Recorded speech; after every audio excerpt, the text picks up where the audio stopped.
BJP पर जमकर बरसे कर्नाटक के उप मुख्यमंत्री डीके शिवकुमार। परिसीमन पर लगाए गंभीर आरोप। जी हाँ, नमस्कार। नेक्स्ट 9 न्यूज पर आपका बहुत बहुत स्वागत है।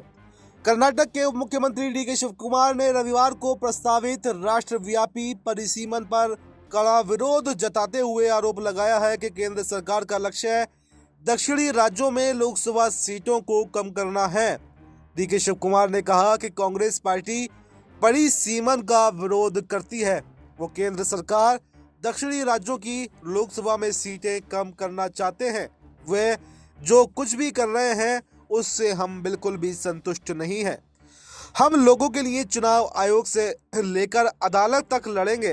दक्षिण भारत के किसी भी राज्य की सीटें कम करना यहाँ पर बिल्कुल ही गलत है। शिव कुमार की ये टिप्पणी उन चिंताओं के बीच में आई है जबकि परिसीमन प्रक्रिया संसदीय सीट आवंटन को बदल सकती है, जिससे दक्षिणी राज्यों के प्रतिनिधित्व पर बड़ा असर पड़ सकता है। इससे पहले गुरुवार को शिव कुमार ने महिला आरक्षण का समर्थन करते हुए एक राष्ट्र एक चुनाव प्रस्ताव के खिलाफ भी कांग्रेस के रुख को भी दोहराया था। उन्होंने संवाददाताओं से कहा था कि हमारी पार्टी का रुख बहुत स्पष्ट है। हम एक राष्ट्र एक चुनाव के खिलाफ हैं। हम महिला आरक्षण के पक्ष में हैं। तमिलनाडु में परिसीमन मुद्दे के बारे में पूछे जाने पर उन्होंने प्रक्रिया को आगे बढ़ाने के लिए 2/3 बहुमत की आवश्यकता की ओर भी इशारा किया। उन्होंने कहा कि यदि परिसीमन किया जाना है तो 2/3 बहुमत होना चाहिए और 2/3 बहुमत अगर नहीं है तो ऐसा नहीं हो सकता। इस बीच कर्नाटक के सीएम सिद्धारमैया ने भी केंद्रीय गृह मंत्री अमित शाह के इस आश्वासन को खारिज कर दिया कि परिसीमन प्रक्रिया में दक्षिण राज्यों को कोई नुकसान नहीं होगा।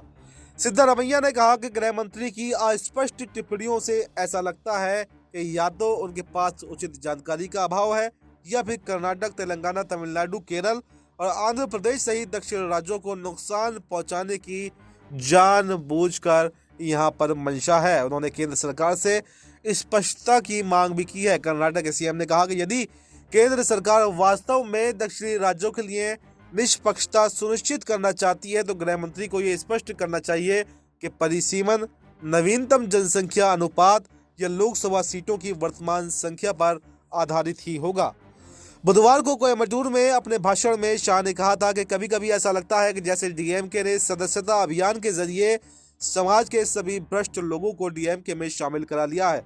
एमके स्टालिन और उनके बेटे असली मुद्दों से भटकाने के लिए कई मुद्दे उठा रहे हैं। आज वो परिसीमन को लेकर बैठक करने जा रहे हैं। पीएम मोदी ने साफ कर दिया कि परिसीमन के बाद भी दक्षिण के किसी भी राज्य की सीटें कम नहीं होने वाली हैं। तो फिलहाल इस पूरे घटनाक्रम पर विवाद छिड़ता जा रहा है। ऐसे में देखना काफी दिलचस्प हो गया है कि अब क्या परिसीमन दक्षिण के राज्यों में होगा या नहीं होगा, और अगर होता है तो जैसे आरोप यहाँ पर कर्नाटक के मुख्यमंत्री और उप मुख्यमंत्री लगा रहे हैं तो क्या सही में, क्या वाकई में यहाँ पर दक्षिण राज्य की कम सीटें करने का काम किया जा रहा है या फिर नहीं, ये देखना काफ़ी दिलचस्प हो जाएगा। तो फिलहाल इसके बारे में इतना ही। इस पर आपको क्या कुछ कहना है कमेंट बॉक्स में अपनी राय ज़रूर बताएं और देश दुनिया की तमाम बड़ी जानकारी के लिए देखते रहें नेक्स्ट 9 न्यूज़।